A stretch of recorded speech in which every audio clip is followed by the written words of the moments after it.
Get lost! With just one word, Florence was stunned. She had never imagined that Dustin, who was usually gentle and calm, could be so terrifying when angry. His gaze was as sharp as a predator's, as if he wanted to devour someone alive. Help! Someone's trying to kill us! Regaining her senses, Florence screamed at the top of her lungs. Soon, a group of security guards from Harmon Group rushed over. Mrs. Nicholson, what happened? The head of the guards clearly recognized Florence and immediately sided with her. Guards! Arrest this man immediately! He dared to hit my son. I want him to pay the price. Florence shrieked with feigned authority. You've got some nerve! Causing trouble at our company's entrance? You must have a death wish! With a wave of his hand, the head of the guards ordered his men to surround Dustin. After all, this was the perfect chance to curry favor with the CEO's mother. If they performed well, they might even get a promotion, a raise, and a shot at a better life. What are you waiting for? Get him! Just as the guards were about to make a move, a crisp voice rang out. I dare you to try! With that, a woman strode in, flanked by a few bodyguards. She wore a silver cheongsam, her voluptuous figure and striking beauty making her presence impossible to ignore. Her ruby-red lips exuded charm, and every subtle movement of hers was mesmerizing. She was like an enchantress, captivating and dangerous. So beautiful! The guards stared at her, their thoughts running wild. The woman before them was an absolute stunner. Mr. Dustin, are you all right? She ignored the hungry gazes and walked straight toward Dustin. Who are you? Dustin narrowed his eyes, the violent rage in them slowly fading. Hello, my name is Natasha from the Harmon family. Mr. Hunter Anderson sent me here. She smiled. At this, the guards murmured among themselves. Natasha?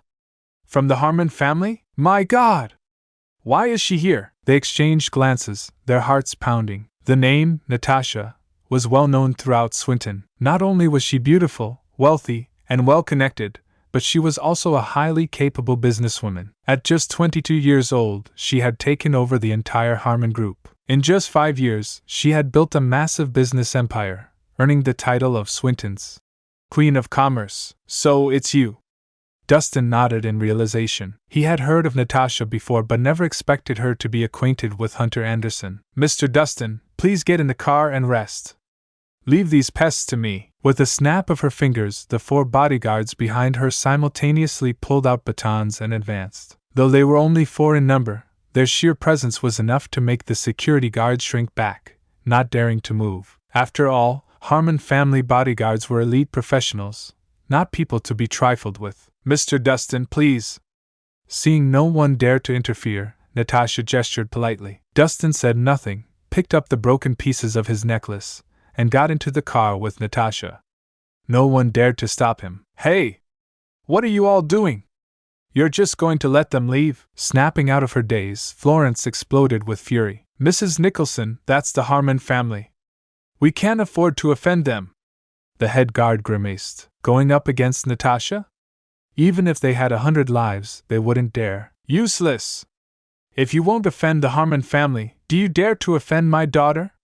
Florence roared. The guards exchanged glances, keeping their mouths shut. What's going on here? At that moment, Dahlia and James emerged from the building, drawn by the commotion. Dahlia!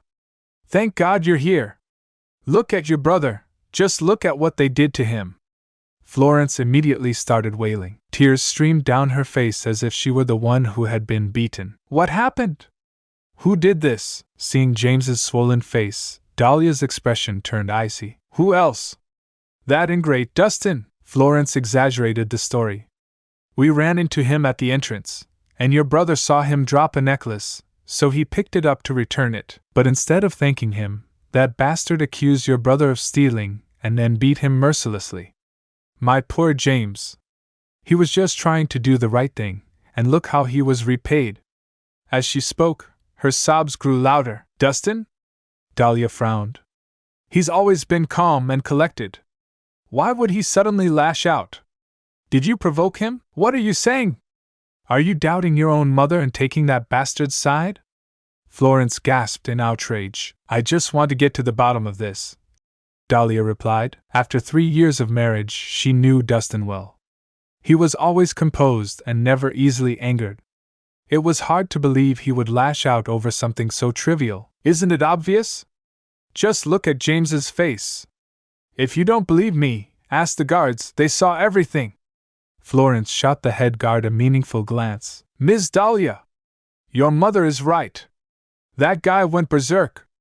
If we hadn't arrived in time, your mother might have been hurt too. The head guard quickly played along. See? Am I falsely accusing him now? Florence added fuel to the fire. I've warned you before, Dustin is no good. He's two-faced. Now that the divorce is final, he's showing his true colors. Not only did he beat your brother, but he's also already found himself a new woman. That man is heartless. Hearing this, Dahlia frowned. Doubt flickered in her eyes. Could it be true? Had Dustin acted out of resentment after their divorce? If so, she had truly misjudged him. And just can't accept it. This can't be the end yet. You promised to never leave, and now you're gone. Can't believe I can feel the world slipping away as you slowly fade from my everyday. You promised forever a love without end, but now I'm left broken, struggling to mend. I thought we were so tight, destined for a lifetime, love with no end, love with no end. Staying in my imagination, memorizing the past time, the secrets, the love, the care. Now they're echoes in the air. I still see your face in every place, feel your warmth, your gentle grace. But now there's just an empty space, and I'm lost in this endless chase. Keeping you in my heart, a piece of you I'll never let